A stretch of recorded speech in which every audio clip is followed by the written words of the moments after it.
Welcome back to my channel. I am Anshi Jain and I am a BTech student in Manasli Vidyapeeth with Computer Science branch.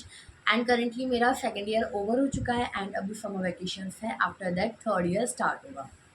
तो आज की video में मैं generally talk करूँगी तुमसे chit chat type video मैं वापस से बना रही हूँ. इसका पार्ट टू पार्ट वन भी मैंने बना रखा है. तो पार्ट टू में ये है, मैं स्टार्टिंग इस तरीके से करना चाहती हूँ कि मेरे बारे में बताती हूँ अप टू एप्टीट्यूड टेस्ट तक. एंड एप्टीट्यूड टेस्ट के बाद का क्या सीन रहता है इसके जस्ट नेक्स्ट वीडियो आएगी, तो उस वीडियो को भी देखना मत भूलना. So let's get start the video. ठीक है, तो सबसे फर्स्ट हम बात करते हैं. I am a day scholar student, belong to the Niwai and currently studying in Banasthali Vidyapith. तो स्टार्टिंग में ही मैंने अपना जो इंजीनियरिंग का फॉर्म था, बीटेक का फॉर्म था, वो ऑफलाइन फिल करा था. ठीक है, फिर भी मैंने तुम्हें जितनी भी नॉलेज हो सकी शेयर करी है. ऑनलाइन फॉर्म के बाद क्या होता है, ऑनलाइन फॉर्म कैसे भरना है, क्या है. ऑनलाइन फॉर्म तुमने भर दिया, देन उसके सबमिशन की बात आती है. तो मैंने ऑफलाइन फॉर्म भरा था, तो मैंने उसे ऑफलाइन ही सबमिट किया था. ऑफलाइन उसकी डेडलाइन से पहले पहले तक मैंने ऑफलाइन फॉर्म अपना सबमिट कर दिया था. बाद मेरे पास केवल मेल आए थे वनस्थली के, जिसमें उन्होंने बताया था कि मेरा जो एप्टीट्यूड टेस्ट है वो कैसे होगा, कहाँ होगा, कब होगा. जो भी था वो मुझे मेल के थ्रू पता चला था. और हाँ, मैंने अपने फॉर्म में अपनी 12th परसेंटेज नहीं फिल करी थी, क्योंकि जब तक मेरा 12th का रिजल्ट नहीं आया. And many of you asking कि हमारी इतनी परसेंटेज आई है तो क्या मुझे सी मिलेगी. तो देखो, एडमिशन तुम्हारा भले ही 60% के ऊपर बेस कर सकता है, बट जो तुम्हें ब्रांच मिलना है वो तुम्हारी रैंक के ऊपर डिपेंड करेगा. तो मेरी रैंक आई थी 261.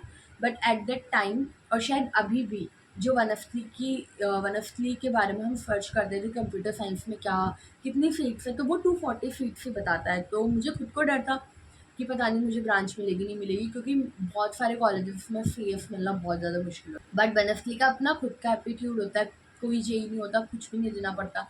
और अब तो ये चीज़ ऑनलाइन होने लगी है आफ्टर कोरोना. 2022 से ये चीज़ ऑनलाइन होने लगी है. मैंने भी अपना ऑनलाइन भरा था, मैं आगे आऊँगी इस बात पर. तो तुम्हें कोई दिक्कत ही नहीं है पेपर देने में एंड मिलने में. हाँ, थोड़ा मुश्किल होता है, वो पेपर पर डिपेंड करता है कैसे क्या है. बाकी देखो, 60% जो दे रखी है उस पर एडमिशन बेस करता है, बट जो तुम्हारी रैंक है वो उस पर बेस नहीं करता. उसके बाद क्वेश्चन आता है कि मैंने क्या क्या रिसोर्सेज से पढ़ाई करी थी. तो मैंने केवल एनसीईआरटी से पढ़ी थी.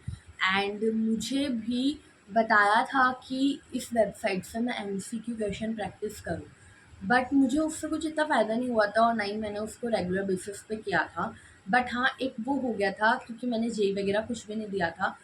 I am not a competitive exam student by the way. तो मैंने कुछ भी ऐसे नहीं दिया था, तो मुझे आइडिया हो गया था कैसे एमसीक्यू क्वेश्चन देना होता है, कैसे क्या करना होता है. तो मैंने जस्ट एनसीईआरटी को फॉलो किया था. मैथ्स उसकी सॉल्व करी थी, फिजिक्स केमिस्ट्री सब उसके पढ़े थे. इवन मैंने अलग से नोट्स भी बनाए थे, बट अभी वो मेरे पास नोट्स अवेलेबल नहीं है, तो कमेंट में नोट्स मत मांगना. ठीक है, जस्ट एनसीईआरटी पढ़ना, उसके क्वेश्चन सॉल्व करना. अगर फिर भी तुम्हें है कि तुम्हारा होगा नहीं होगा, तुम लोग चिल नहीं रह पा रहे, टेंस हो रहे हो, तो वैसे पढ़ लेना. तो ये मेरे रिसोर्सेज थे, मैंने एनसीईआरटी को ही फॉलो किया था. एंड हो सके तो कुछ एमसीक्यू टाइप जो होती वेबसाइट, उन पर जाके तुम एमसीक्यू क्वेश्चन कर सकते हो. इसके बाद मुझे पता चला था अप्रोक्स इसी टाइम पर 18-19 मई के आसपास मुझे पता चला था कि एग्ज़ाम आर कंडक्टेड ऑनलाइन. ठीक है, मैंने लैपटॉप से ही पेपर दिया था अपना. तो मैंने एकदम लास्ट, लाइक मेरा 18 जून को पेपर था, तो मैं 18 जून को जैसे 2 बजे पेपर था ना मेरा, तो मैं 1 बजे तक भी पढ़ रही थी. बट वो पढ़ाई कुछ भी काम नहीं आई गाइस. इवन वो चीज़ तुम्हारे केमिस्ट्री एंड रीजनिंग में काम आ सकती है, और तुम अगर फिजिक्स और मैथ्स के मास्टर्स हो, मतलब मास्टर का मतलब ये है कि अगर तुम्हें अच्छी प्रॉपर तरीके से आती है समझ में, तो तुम्हें मैथ्स एंड फिजिक्स में भी वो चीज़ हेल्प कर सकती है. बट मुझे केवल वो पढ़ाई केमिस्ट्री एंड रीजनिंग के अंदर ही हेल्प करी है, बाकी मुझे कोई हेल्प नहीं करी है वो पढ़ाई.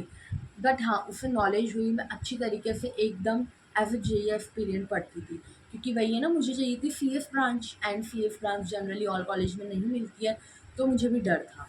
इसके बाद ऑनलाइन का पता चल गया. एंड हाँ, मेरे से ये भी पूछा था कि दीदी टाइमिंग क्या होता है. भाई, अब टाइमिंग मैं कैसे बताऊँ, टाइमिंग सबका डिपेंड करता है अपना अपना. मेरा हुआ था 2 बजे से लेकर 5 बजे तक. तो तुम्हारा टाइम ये भी हो सकता है 12 बजे से 3 बजे तक, कैसे भी टाइम हो सकता है. तुम लोग ना थोड़े से अच्छे वाले टाइप के क्वेश्चन पूछा करो, क्योंकि ये चीज़ तो तुम खुद सोचो कि टाइमिंग मैं कैसे बता सकती हूँ. जब मैं मेरे को यही कंफर्म नहीं था स्टार्टिंग में कि ऑनलाइन होगा ऑफलाइन होगा। 80% मैंने तुम्हें ऑनलाइन का बताया था, बाकी 20% तो ऑफलाइन का ही था ना। तो एग्जैक्ट टाइमिंग भी मैं तुम्हें नहीं बता सकती ना कि कैसा एग्जैक्ट टाइमिंग कब पेपर होएगा क्या होगा। तो वो चीज़ तुम्हारे पास मेल के थ्रू आ जाएगी। अभी तुम्हारे पास ये चीज़ आ गई है ना कि तुम्हें घर पे बैठ के लैपटॉप से पेपर देना है अपने, एंड कहीं कोई सेंटर नहीं आएगा, खुद का लैपटॉप तुम खुद रहोगे। और मैंने प्रिकॉशंस भी लास्ट वीडियो में बता दिए कि क्या प्रिकॉशंस लेने हैं, कैसे तुम्हें एप्टीट्यूड टेस्ट करना है। तो बस, तो फिर बाकी और कोई डाउट हो तो पूछ लो। बाकी सॉरी जिसका ये कमेंट आया था, बट फिर भी एग्ज़ाम टाइम मैं नहीं बता सकती ना तुमको। तुम्हारे पास मैं तुम्हें बोल दूँ कि हाँ मेरा 2 से 5 हुआ था, तो तुम्हारा भी 2 से 5 होगा। बट तुम्हारे फिर डेट कुछ और आ गई, तो फिर तुम लोग मुझे कमेंट करोगे कि दीदी आपने तो ये टाइम बताया था और हमारा ये टाइम आया है। तो वो चीज़ है। तो टाइम मैं नहीं बता सकती, टाइमिंग बनस्ती वाले खुद बताएंगे। बाकी अब तक ये चीज़ कन्फर्म है कि ऑनलाइन होगा, तुम्हें तुम्हारे घर से देना होगा, तुम्हें तुम्हारे लैपटॉप पर देना होगा पेपर। एंड ऐप या लिंक क्या होगा, तो वो चीज़ लिंक आएगी। एंड उसके बाद क्या, मेरे पास भी आ गया था कि मेरे पेपर 18 जून को होगा। ठीक है, मैं आगे बढ़ती हूँ अपने उस पर ही। 18 जून को मेरा पेपर होगा, तो मैं गई थी पेपर देने। पेपर था मेरा 2 से 5, 3 घंटे का था। अच्छे से मैंने ऑनलाइन पेपर दिया था एंड मेरा 1 घंटे पहले भी फिनिश हो गया था। और ये भी कमेंट था कि कुछ जुगाड़ बता दो ऑनलाइन पेपर देने के। तो तुम खुद सोचो, तुम इंजीनियरिंग का पेपर दे रहे हो, जुगाड़ लगाना तुम्हें खुद से सीखना पड़ेगा। आगे भी अभी 4 साल है तुम्हारे पास, जुगाड़ तुम खुद लगाओ। स्पेशली तुम्हें सीएस ब्रांच चाहिए तो तुम तुम्हारा लॉजिक लगाओ ना, कैसे तुम्हें पेपर देना है, क्या देना है। बाकी प्रिकॉशंस मैंने तुम्हें बता ही दी है कि कैसे तुम्हें प्रिकॉशन रखना है ऑनलाइन पेपर देते टाइम। तो बस उसके बाद ऑनलाइन एप्टीट्यूड टेस्ट दिया था एंड मैं फ्री एकदम चिल, क्योंकि मैं लगातार 1.5 महीने से पढ़ रही थी। मैंने अपना फॉर्म, मुझे ध्यान है 1 मई को मेरा फिक्स हुआ था ऑन माई बर्थडे कि मुझे वनस्ली का फॉर्म भरना है। एंड जब से ही मैं पढ़ रही थी अब तो 18 जून तक भी मैंने पढ़ा था। तो मैं अभी बताया था पहले वीडियो में, तो 18 जून तक भी मैंने पढ़ा था। उसके बाद में एकदम फ्री चिलक्स मूड में फिर मेरा रिजल्ट आया, रैंक आई, डे बताया उन्होंने। उसके बाद तुम्हारे पास ऑफर लेटर भी आ जाएगा। उस ऑफर लेटर को तुम्हें लेके जाना है जिस दिन तुम्हारी काउंसलिंग डेट होगी। एंड तुम्हें वहाँ पर क्या क्या होता है, कैसे होता है, वो चीज़ें मैं नेक्स्ट वीडियो में बताऊँगी। एंड तब तक के लिए take care, bye bye. Video को लाइक कर देना, शेयर कर देना, चैनल को सब्सक्राइब कर देना। कोई डाउट हो तो कमेंट कर देना। एंड प्लीज़ इस मंथ 700 करा दो। बाय।